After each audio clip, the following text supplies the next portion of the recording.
More?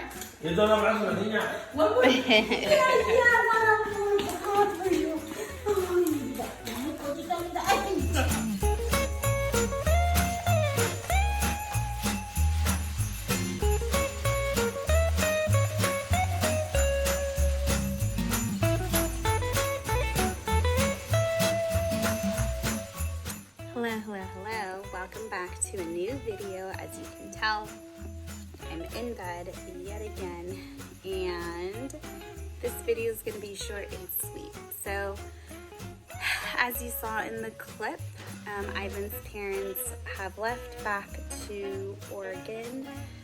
Their stay was really fun, and I really enjoyed their company, and it was really cool to have our friends come over, meet them, and get together. So today's video is tips for shopping on a budget. I'm going to be looking down a lot. Maybe I'll be looking to the side, and I'll still be looking down. Okay, so I probably should have done this video like in the very beginning of December, but it's still kind of like in the beginning. If you're like me, I'm a last minute shopper. However, this month, Ivan and I have decided, because we're working on our finances, the only person that we are buying Christmas gifts for is Alea. So that's what we decided. But if we were going to be shopping for other people, this is how I would go about doing it.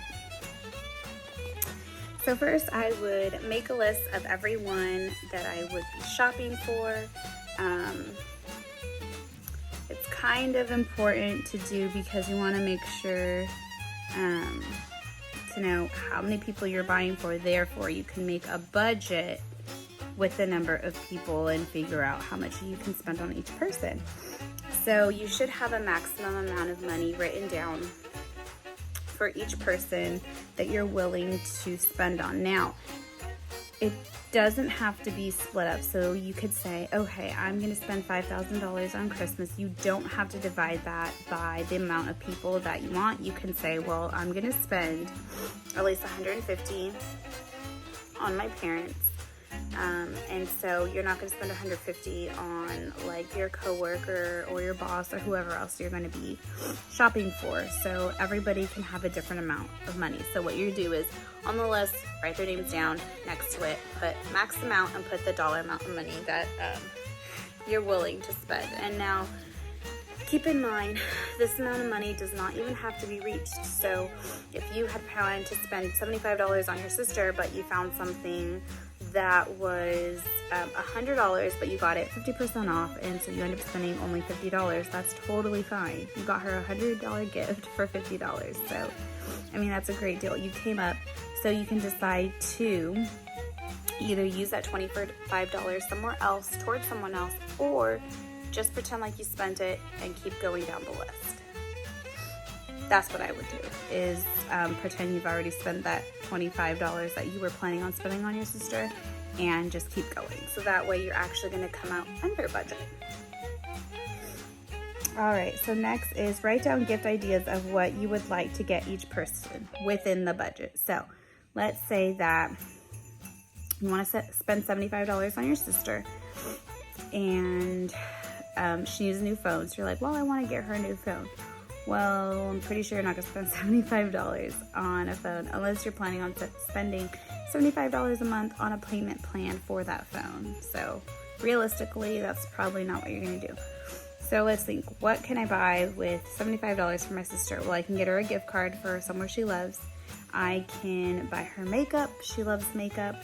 I can buy her a bunch of face masks, bath bombs, beauty stuff. Like, I mean, you can buy her totally, random things.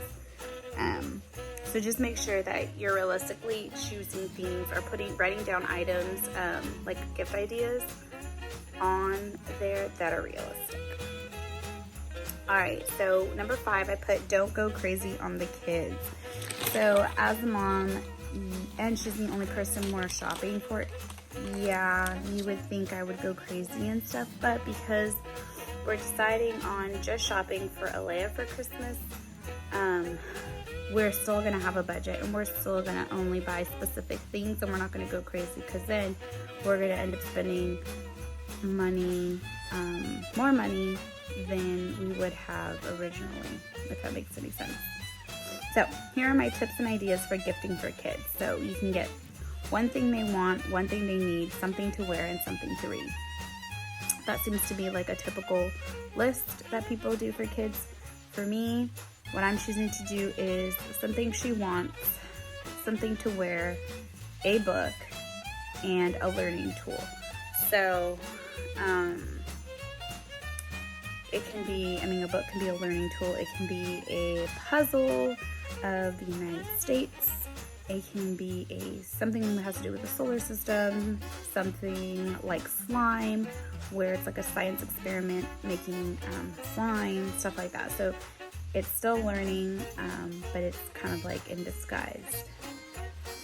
Okay, so for kids, here's something that I found as a tip when I was reading a blog. It says, for kids, wrap a gift with multiple parts individually. So let's say you get your kid a baking set, so you can individually wrap each piece. So you'll individually wrap the baking pan, the cookie cutters, and then like the mixing spoon and whatever else. So you can do that because it's more fun for them to wrap more than one thing. So, and it takes longer that way too, which is cool, because I remember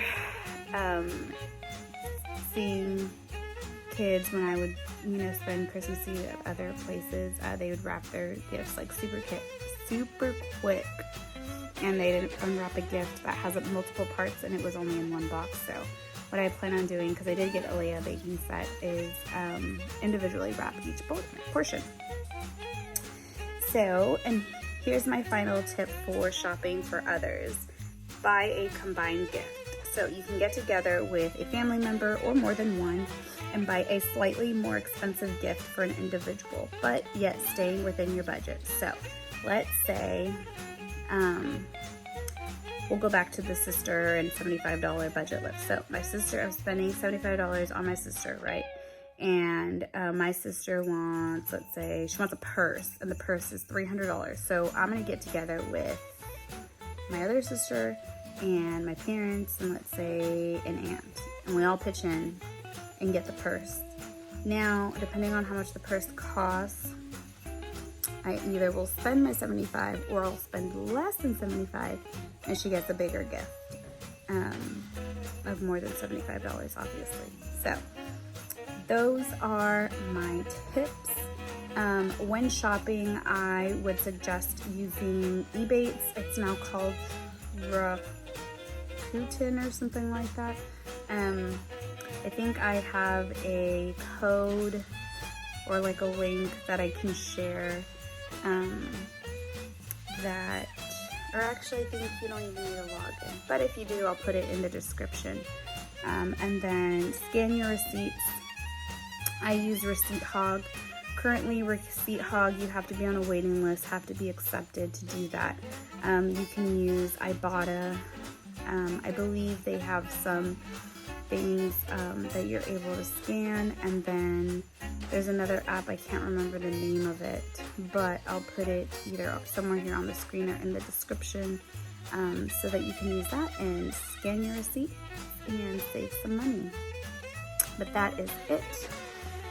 That's the short-ish, long-ish video that I have for tonight.